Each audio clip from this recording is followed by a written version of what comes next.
just a girl in love. I can't be held responsible for my actions.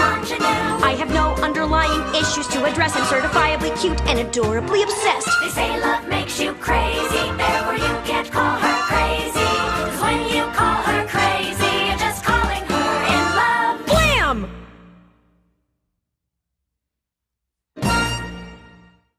Hey guys, it's Kevin Mark for the second half of the season of Crazy Ex-Girlfriend. As you guys know, well, if you don't know, the finale just ended tonight, and the season is now over, which is crazy. I can't believe the season went by as fast as it did, because it really did go by quite fast.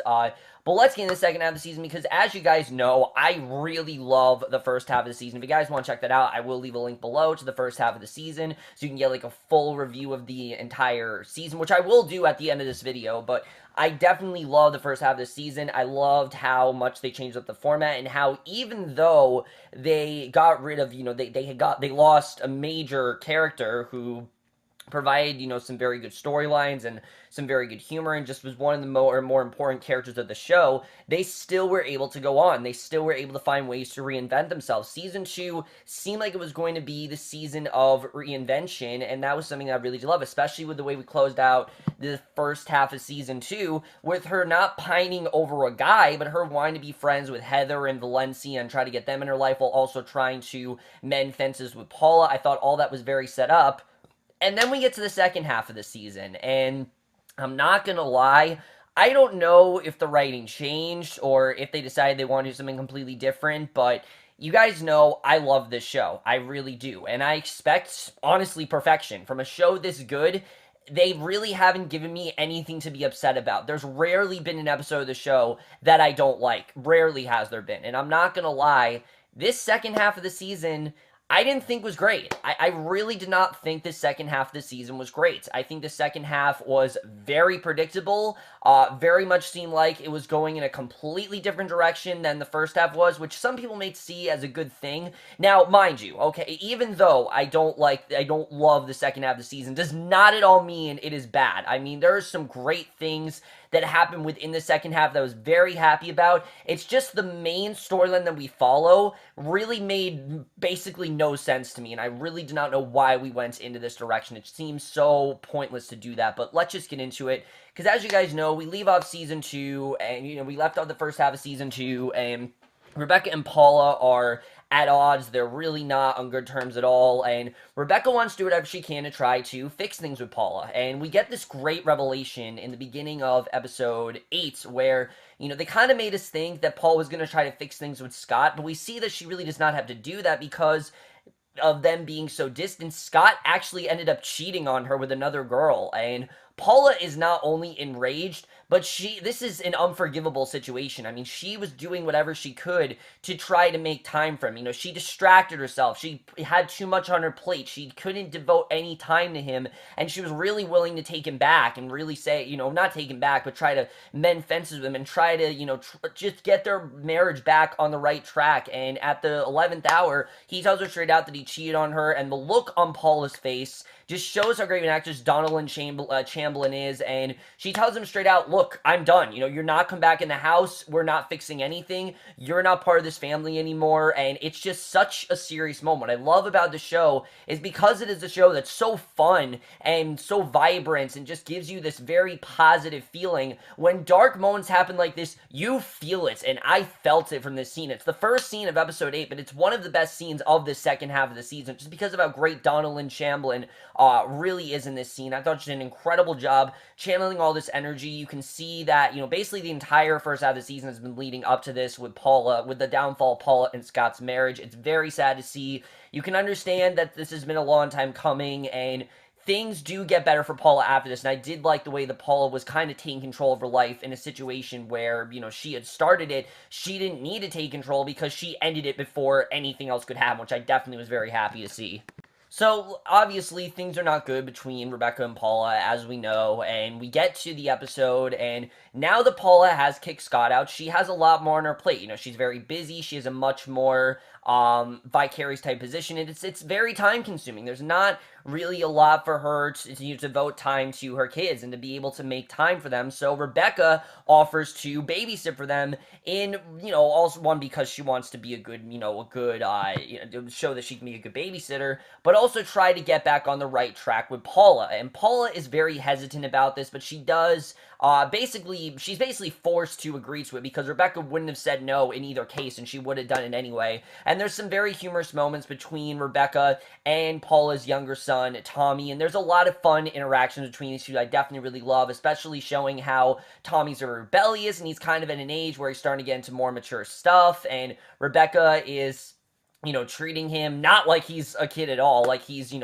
adult, because she really does not know how to babysit, and she ends up taking him to this club because Josh, in the whole episode, he is sick. We see, he's not feeling well, and basically he, is really not feeling well, and basically Anna and him, are kind of, they're on very good terms, they are official, but Rebecca feels that she wants to do something nice for him, just to be a friend, she doesn't want to get back together with him, she just wants to do something that would be nice from her, and she decides to be his soup fairy, essentially, and deliver him soup that actually makes him feel better, and he assumes this is from Anna, because that's his girlfriend, it would just make sense, but Anna's not the one that really did that, and they do a very good job with showing very quickly that Anna is not really that, someone who's going to provide for Josh. She's not really someone like that. Josh wants someone who is going to provide for him, someone who is going to do things for him, and, Anna's just not really like that. She's in this relationship,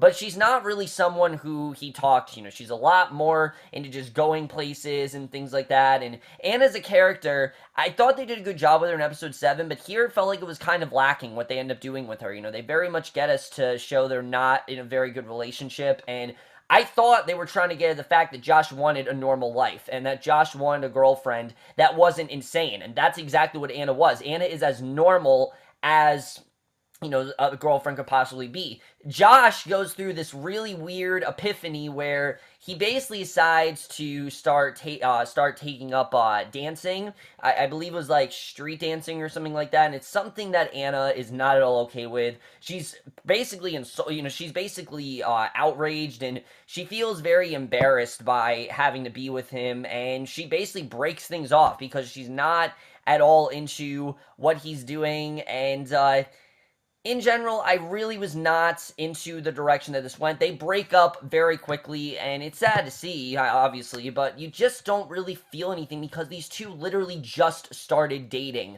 and they don't really give us much time to develop them as characters. I think, they could have done a good job with it, but just in general, it didn't work nearly as well as it could have. I felt like this was definitely a retread of where they really wanted to go, especially where they go with Josh after this scene.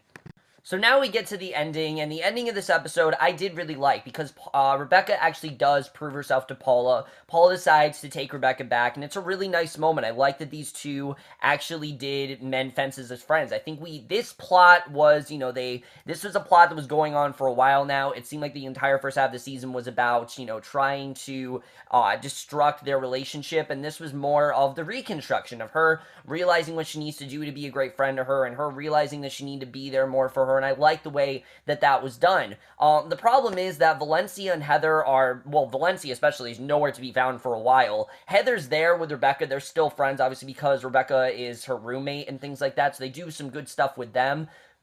Then we get to the ending, and I was not exactly fond of the ending for this episode. Maybe I was at the time, but looking back, I do think it was kind of a dumb way that this ended, because Josh comes up to Rebecca, realizes that she's been his soup fairy all along, and basically realizes that that is exactly the kind of girlfriend that he wants, that she's always been there for him, she's always made time for him, and even in her crazy moments, she really has cared for him, and really does genuinely want to help him and provide for him, and that's the kind of girlfriend that he really wants. And basically, he's about to, he wants to be with Rebecca. He tells her that, I want to be with you.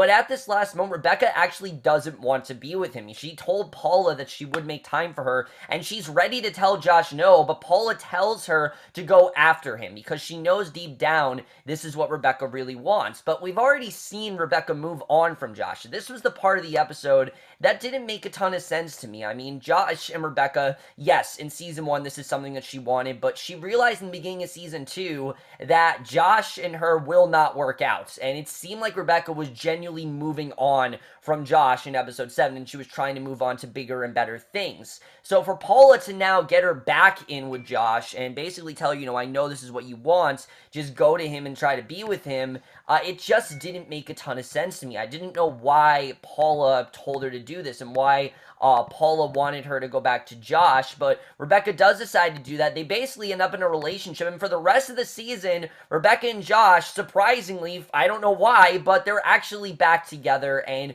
it's so predictable. I mean, the second these two get back together, you know it's not going to work out. We don't know why. There's no really good reason why Rebecca decided to go back to Josh. She was ready to leave him. I don't know why she listened to Paula. She could have easily done her own thing, but she does go back to him, and for the rest of the season, these two are together, and here we get to my main problem with most of the season. So then we get to the next episode, and we get to another big plot line with this season, which has to do with Whitefeather and Associates, which, as you guys know, I did complain the first half of the season that Daryl, one of my minor complaints, that Daryl didn't really have a ton to do, and that is still kind of the case for the second half of the season, but he has a little bit more to do because he actually ends up selling the company. He realizes that, you know, there's someone else that wants it, and this guy, Nathaniel, comes in, played by Scott Michael Foster, and this character I really did love. I thought they did a really good job with him, except for one very big fatal flaw that I think they messed up on, which I'll get into, but he comes in basically, and immediately no one really knows how he is. He's acting very different than Daryl, and truth be told, he is. I mean, he's a lot more stern. He's a lot more hard on the employees. He ends up firing a bunch of them. There's this one guy, George, who hilariously, he keeps firing and he comes back because no one actually calls him the right name. I thought that was a very funny gag, what they did there. But basically, we can see that he pretty much is ready to fire all of them, but Rebecca does whatever she can to make, you know, to prove to him that he's not, that while he's in charge, that these employees, you know, work hard, they do what they can do, and it was a good episode to see that Rebecca, you know, genuinely cares about her employees. I like seeing that. The problem with this is where they go with Nathaniel, because they could have done this great thing with Nathaniel, you know, being this boss who's really tough on everyone, but also having this really great plotline with him and his father, which I'll get into a little bit later, because that I really did like. The biggest problem with Nathaniel as a character is that, you know, to his core, yes, he is an angry boss, and definitely he's there to be that, and he definitely is a good character. But there's the other half that makes me feel he was only there to give Josh and Rebecca complications, and that's the only reason why they really introduced him. And yes, I get that the show makes fun of that. I guess it's one of the tropes that the show's trying to do.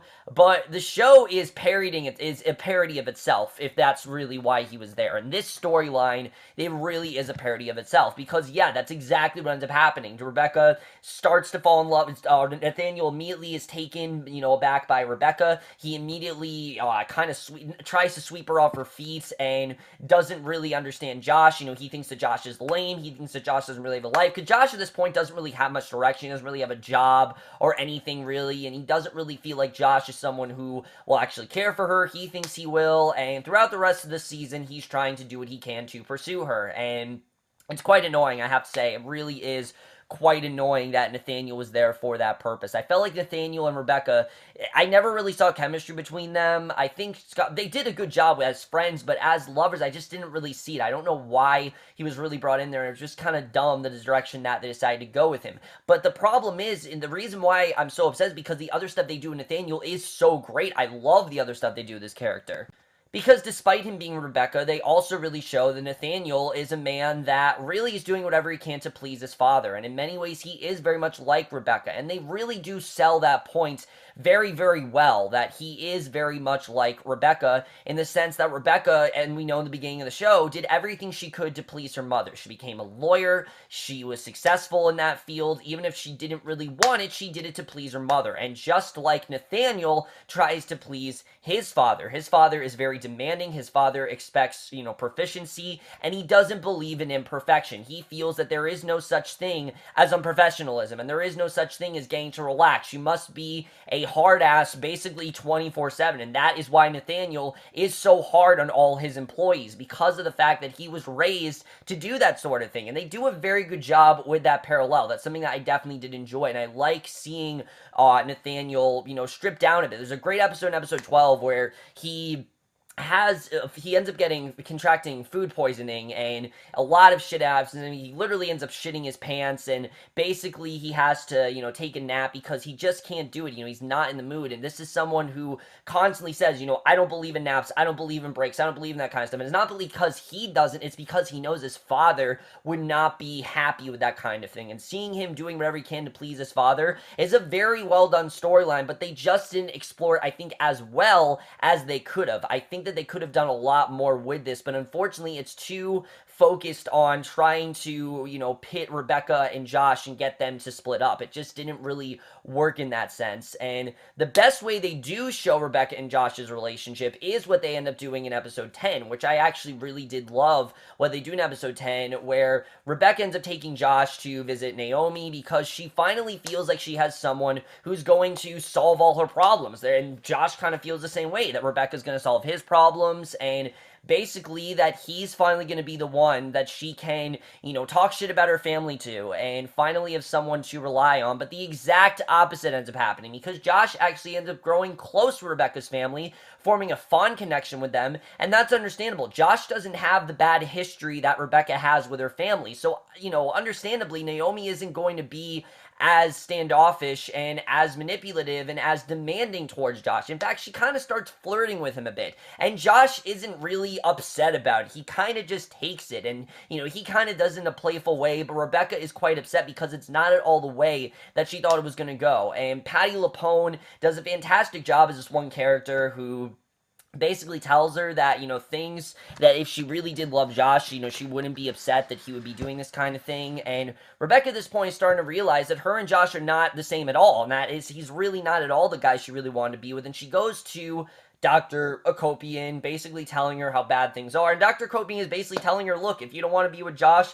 just distance yourself from him and then try to find an amicable way to break up. But the worst thing happens when Josh walks in, asks Rebecca to marry him, and for some reason she says yes. I don't know why, but she decides to say yes and take the chance. And for the rest of the season, Rebecca and Josh are engaged, and it's all happening way too fast. And I get that the show is trying to do that, but again, Rebecca saying yes just didn't make sense for where this character was trying to go. I don't know why she decided to say yes. She could already see the cracks in the foundation. Why is she agreeing to, Josh marrying her? That just didn't really make a ton of sense to me. And again, I get it that it's the nature of the beast. That's kind of how the show is. But that just didn't really work. And the rest of the season, they do kind of make up for it, but in the same time, it doesn't exactly work nearly as well as it should have.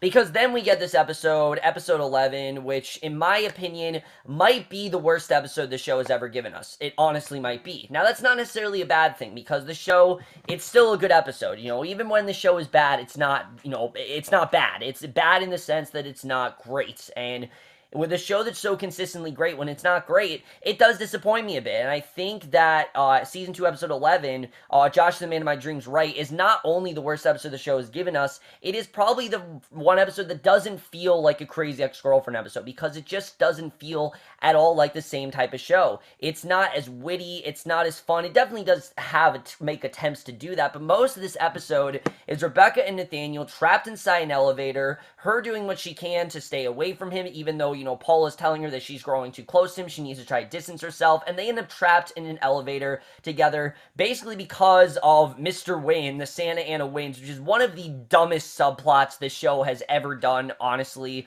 I get that it was meant to be funny, but it just went on way too long. It was the same joke over and over again. It just didn't really work for me, I have to say. I really did not find it to be all that funny what they end up doing with the Santa Ana Winds. But these two, they end up getting close in an elevator, and I did like the scene where Nathaniel talks to her about the Harry Potter books and how he's actually a fan of them, and how he thinks that she's less of a Gryffindor, more of a Hufflepuff, because she doesn't want to admit that she actually is a Gryffindor, and you can see that he really does understand that he is a lot different than he presents himself to be. But all this episode does is just show that these two do have a mutual attraction, that they are kind of good for each other, and they actually do end up kissing in this elevator, and the relationship's not really brought up again. It's kind of there. Yes, obviously she kissed him, she has that, she has that knowledge that she did, but their relationship definitely takes a back seat, which I was happy about because I didn't really like where they were going with it in the first place. I wasn't really happy that they did anything with them at all, and I didn't really like the direction that relationship took them. I think they could have gone a much different direction than that.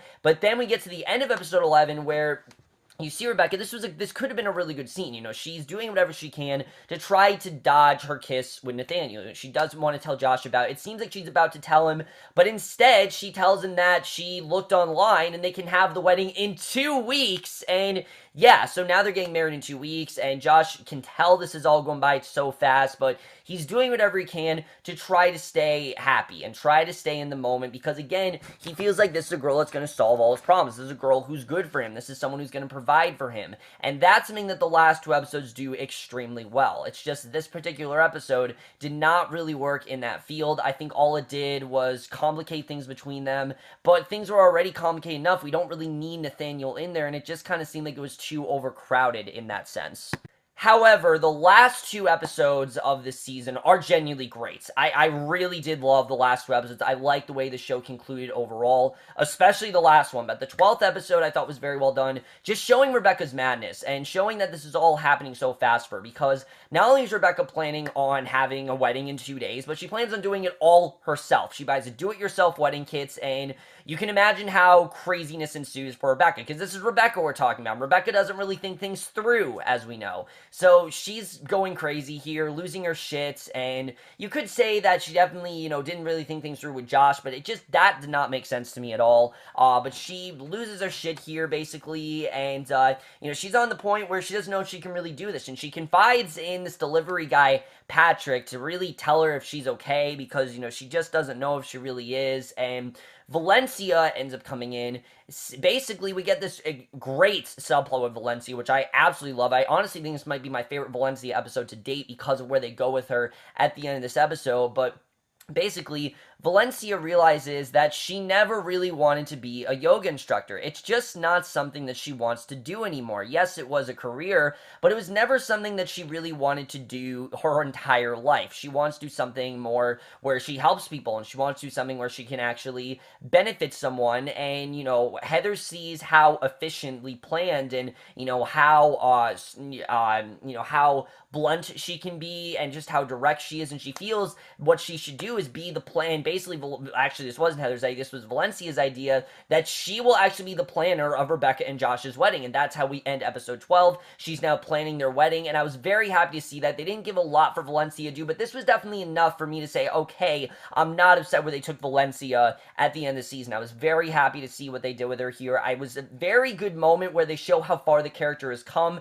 how she talks about how she never really loved Josh all that much. She just kind of was with him, and she didn't really think that they actually had much of a future together, but after that, she didn't really know what to do with her life, and, that there was a point in her life where she thought they were going to be together, and after that, now she's been very confused with what she really wants to do, and it really did make up for the fact that they didn't know what to do with Valencia, because she doesn't know herself what she wants to do, and now she's got this great direction. I love where they took that. I think it definitely made sense with the character. I just wish they did a little bit more with her, but it definitely was enough for me to say, okay, I'm satisfied where they took Valencia towards the end of the season.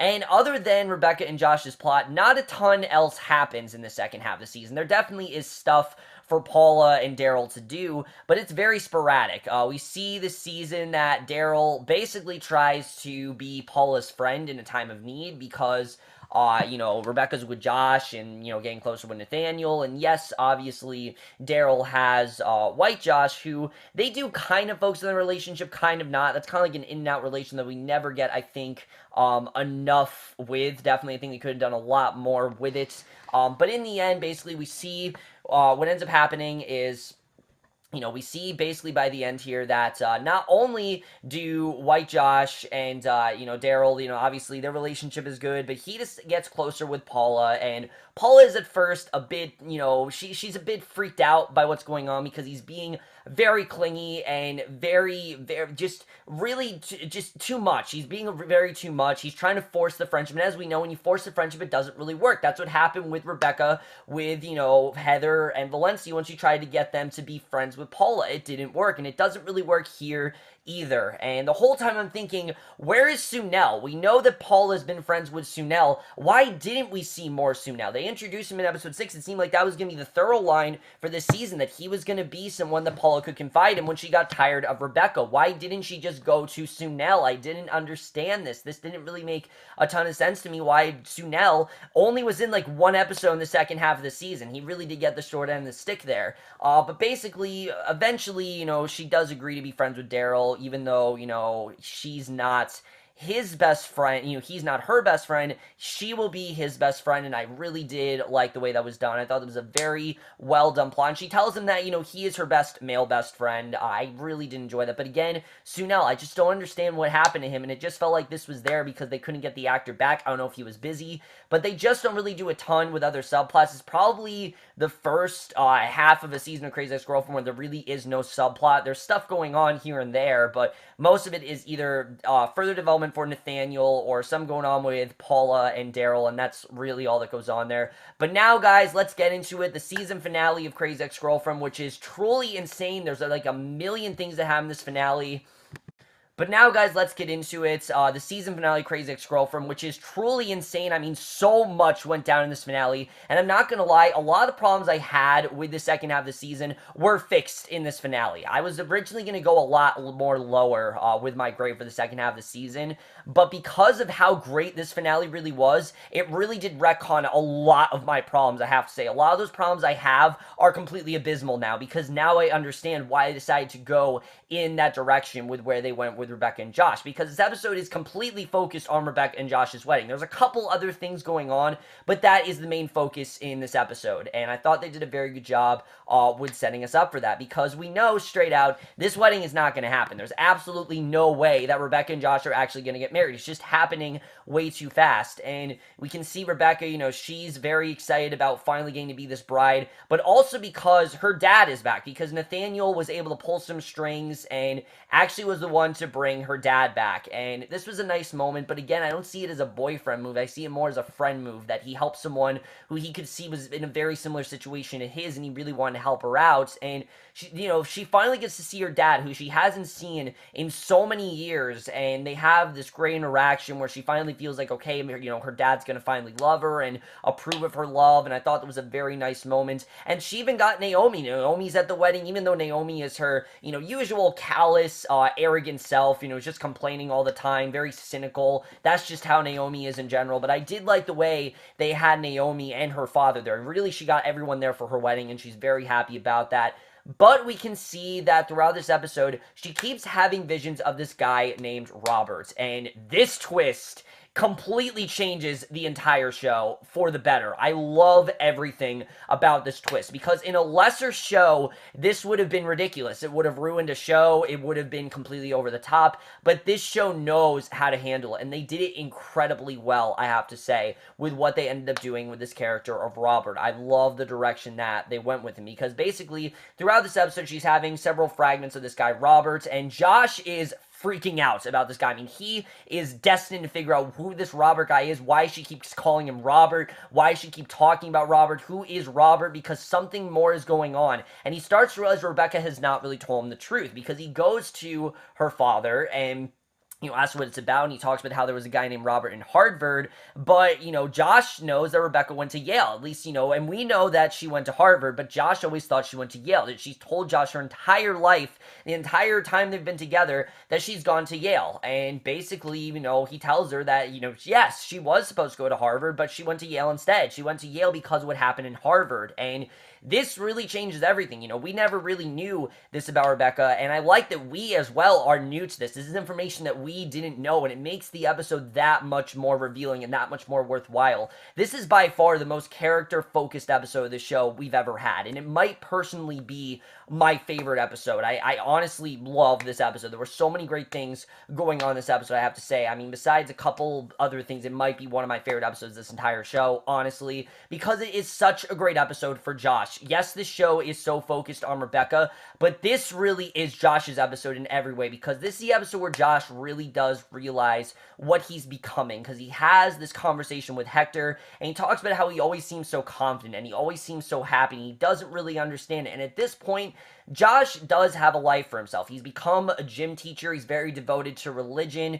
he's a very caring person, and he's very, very skeptical about where his future is going with Rebecca. He doesn't really know if he wants to be with her. He's just kind of said yes to her because he just doesn't know, what else to do with his life. He doesn't really have much other directions, and to that end, now it makes sense why he decided to go back to Rebecca, because he really didn't have much else of a direction to do, and that was kind of just the easy way out. That was why he decided to do it, because these two realized it was the only other, was the easy way out for them to stay together. For them to stay together was the easy way out, and I really did love the way the episode, characterized them, categorized that. I thought that was definitely a very well done notion that Josh ends up having, especially once we get to later in the episode, when Josh, through a conversation with Hector, Father Bra, whatever you want to call him, Hector Father Bra, he talks to him and basically asks him, what did he do to have this religion and devote himself entirely to his religion and to marry his religion. And, Hector said he had really no doubts about it, and this is something that he's wanted to do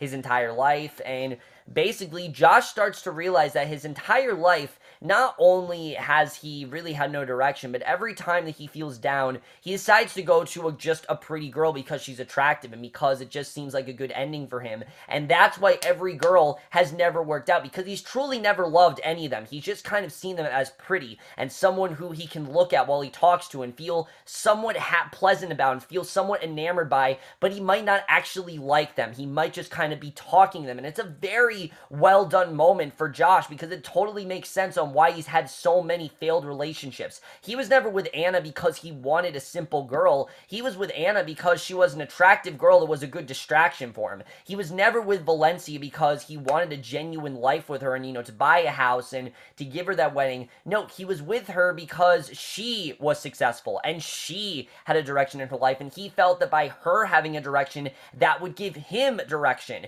And then, of course, with Rebecca, they've been together since childhood, and he knows that Rebecca's always had feelings for him, so he felt that it was his destiny for them to be together. It just seemed like that was where it was supposed to go. And this is when Josh realizes this is not at all where the relationship needs to be going. This is not at all what needs to be happening for them, and I absolutely love that. But meanwhile, Rebecca is completely in denial about all this. She has no idea that any of this is going on with Josh. She feels that they're going to get married, and there's this fantastic scene where she's about to get married, and there's basically a reprise of almost every single song we've had from Rebecca, all the crazy songs she's had between You Stupid Bitch and I'm a Villain in My Own Story. She finally feels like this is her key to happiness, and this is the way that she's finally going to find, the happiness that she seeks, and finally find that great life that she's always wanted, and finally be away with all the crazy in her life. This will finally get her away from that, and she is confident that this is going to be the right direction for her, and this is finally going to work out. I mean, things seem to be okay.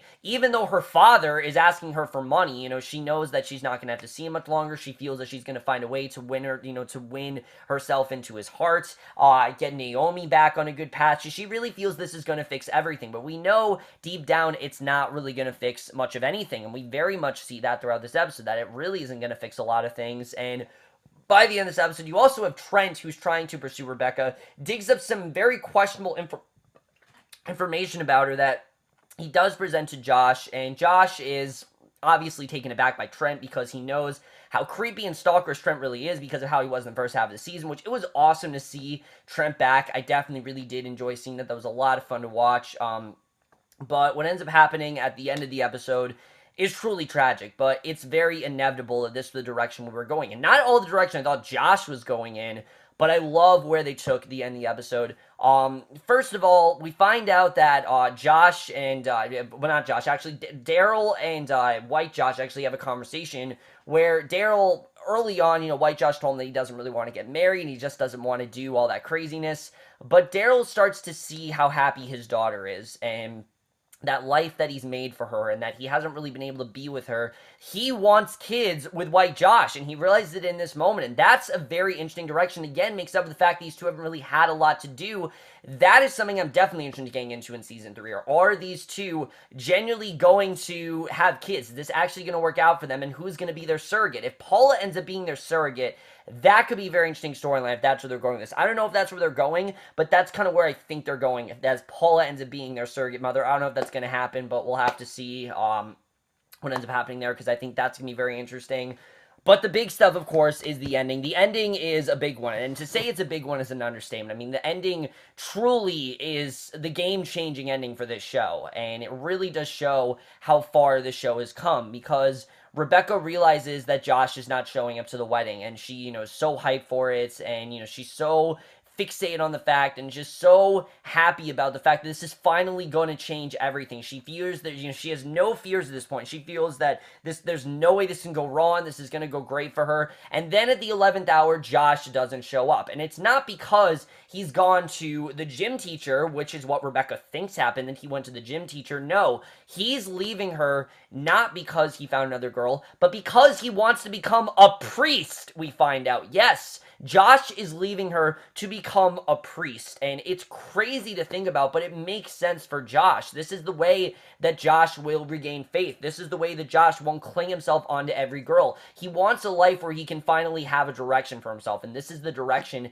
that he can finally have, and Rebecca doesn't just feel betrayed by Josh, but she feels like her entire life is a waste, and that all that chasing she did for Josh was completely useless, because yeah, it kind of was after something like this. After something like this went down, definitely felt that way, and we finally find out what happened with Robert, and that story is truly heartbreaking. We find out that not only was Robert someone she didn't want to be with, and it was a very big failed relationship, Robert actually was a college professor that she had, and he had a wife, and she was kind of carrying this affair with him, and she genuinely very much cared for Robert. They were set to get married. He told her it was going to work out, but he did not hold up his end of the deal, and to say the least, Rebecca freaked out on him. I mean, she set his clothes on fire. She was almost convicted to arson for 4 years, but Naomi was able to get her out of it by saying that she's just a girl in love. She can't be responsible for her actions.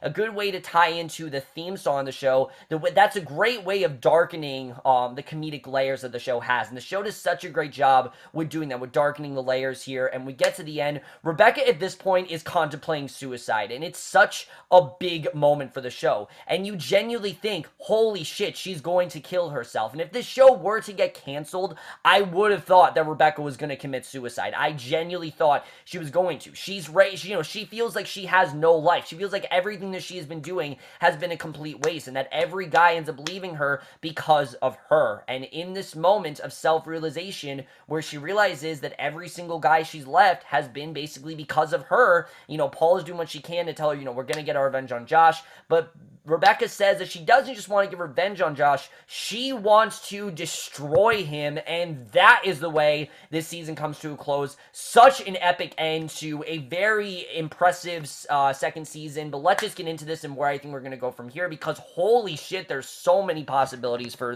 where we could go. So wow, I mean, what an insane finale this truly was. But what I really loved about this episode is how much it really regained my faith in the show, I have to say. I mean, they did an incredible job in this finale of not just getting us to understand the madness, the method to Rebecca's madness and what really made her the way she is today, but also really show, that moment of self-realization where they both are kind of realizing that the way to be happy is not to be with each other, but to kind of sabotage each other and to kind of find their own directions. And I don't know for Rebecca what she really plans on doing to Josh, but that's something I'm definitely interested in getting into, is what's really going to happen there between Rebecca and Josh, how far she's really willing to go. I mean, this could end up really, really bad, and that's something I'm definitely interested in getting into. I think they did a really great job with that, but the other big question is what's going to happen with Josh? Now Josh, as we know, wants to become a priest, and that's a crazy situation to think about, and there's so much he has to put into that.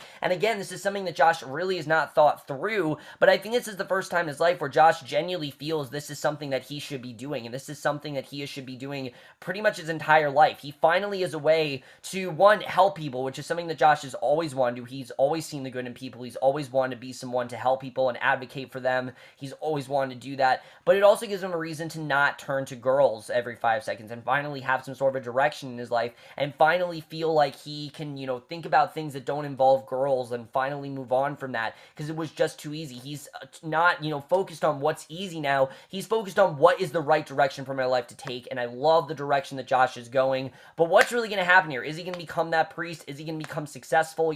Has he really thought this through? We don't really know. That's something I'm definitely interested in getting into. And then Nathaniel. Nathaniel is still on the show. I really hope they're not trying to get Nathaniel and Rebecca together. I don't think they are, but it still does kind of remain a worry for me just because of how things turn out with Rebecca and Nathaniel. But Rebecca did tell her father off, which was an awesome moment. I love that she told her father off and told him, fuck you, I don't want to see you anymore, just get away. And when she genuinely says that, I'd never want to see you again, she means it, that she never wants to see him again. And I love that moment. I thought that was fantastic, the way that was done. I really did love all of that. Daryl and White Josh are now possibly going to have a baby, and who's going to be their surrogate mother? How's this really going to work out? Is White Josh going to agree to it? I mean, this is something that Daryl has just kind of come up with on a whim, but this is something that I think he's always kind of wanted. He's always wanted that family. He's wanted to be accepted. He's never felt accepted in this family because his family's never really accepted him and made him feel like he's at home and made him feel like he has friends. He's always been a loner, and that's something I always have felt for Daryl, is that he's always been very much alone, never really able to express himself, never really able to talk to anyone. And that's something that's so great about these shows, that most of these characters are in fact social outcasts and people who don't fit into society and people who don't really have a ton of friends. I think it's something this season explored really, really well. For all the stuff they thought the second half of the season didn't do right, i.e. some of the other characters besides Rebecca and Josh, because it was very focused on Rebecca and Josh, I felt they could have done more with Heather, definitely. Heather definitely had some very hilarious moments, but it seemed like she was only there for comedy. They didn't really have a storyline for her, which I felt like in the first half of the season they definitely did. The second half, I just didn't feel like it was there as much. Valencia, they made up for that very quickly. At first, it was going to get upset, but they made up for that in the last 2 episodes, and I really did love that. And then Josh, of course, they took him, was great. Paula really got the short end of the stick here. I didn't really feel like Paula had much to do after her thing with Scott. They just didn't really do a ton with her. She was with Rebecca, but she just didn't really have her own individual plots, and I liked the way the show was turning into an ensemble show, and they didn't really stick to that in the second half of the season. It seemed like the first half was completely different than the second half, and to an extent I was happy about that, but to another extent I wasn't. I did feel the songs as well. The songs were lessened in the second half. There weren't as many songs going on. There still were some incredible songs. We'll Never Have Problems Again, and especially Tell Me I'm Okay Patrick. That song was incredible. There were some great songs in here, but I just didn't feel the songs were as consistent as the first half of the season. I definitely will say that. But as a whole, I still really did love the season, and with many shows going into sophomore slumps, this show never did that. This show not only was able to avoid a sophomore slump, it was able to avoid a cancellation. And mind you, this is the lowest rated show on TV right now. It is insane that the show actually got a 3rd season, but because of how loyal the fan base is, and because of how much acclaim the show has gotten, there's no way in hell that the CW canceled the show. It's too good for them, honestly. The Crazy Ex-Girlfriend is too good for the CW. The CW should not have show, the CW would not make a show where a character contemplates suicide, but they actually did. That's exactly where they went with this show. This show just got darker and darker, and I really did love that. And despite everything that went on with Nathaniel, I thought overall the season was very well done. I love the direction that they took with it. I thought they really did dive deeper into Rebecca's madness, who she really is, also showing, how her choice of friends, how she moves on with her life, and also showing that the career path that she wanted, not the career path, but the direction her life was taking was not the direction that it needed to take, that she needs to do something different, and I love the way the show really did that. So what I'm going to do, guys, I'm going to grade the first half, the second half, and then the season as a whole. So the first half of the season, since I never did grade it, I would give a 4.75 out of 5 or an A. The second half of the season of Crazy Ex-Girlfriend, I would give a 4 out of 5 or a B+, just because of what they did to Rebecca and Nathaniel. I never really found that to be necessary, and I didn't really feel like Rebecca genuinely wanted to be with Josh. It just didn't really seem like something she would do. I obviously get why they did it at the end, because she felt like, you know, she didn't really think things through, and she felt like this was the right thing for her to do. Finally, she'd found a guy. But the season as a whole of Crazy Ex-Girlfriend, season 2, I am going to give overall a 4 at, no, actually, no, that's not what I'm going to give. So, as a season 2 as a whole, I am going to give a 4.5 out of 5 or an A-. Guys, I don't think the season was as good as season 1. I do still think that season 1 is a better season, but the direction that this ended was truly fantastic. I think the finale really did make up for a lot of my problems with the second half of the season. Sure, I wasn't as into the second half of the season. I don't think they did as many things as they could with the second half, but they really did make up for in the finale. The show got a lot darker, it focused a lot more on character, and it found ways to write around things that were kind of uncontrollable, but they found ways to keep the show interesting. They found ways to keep me engaged, and they did such a great job with, you know, some of the characters and putting a better focus on, you know, Rebecca's relationships. They did an incredible job with that, and in general, Crazy Ex-Girlfriend remains to be one of the best shows on TV. I can't wait to see where season 3 is going to take them. I'm assuming it's going to be the last season. I thought I heard they're only doing 3 seasons, but I'm assuming it is going to be. But overall, guys, an incredible season of TV that is still a very underrated TV show that I hope more people do pick up, and especially after the second half of the season, I am very interested in seeing where the show is going to go from here.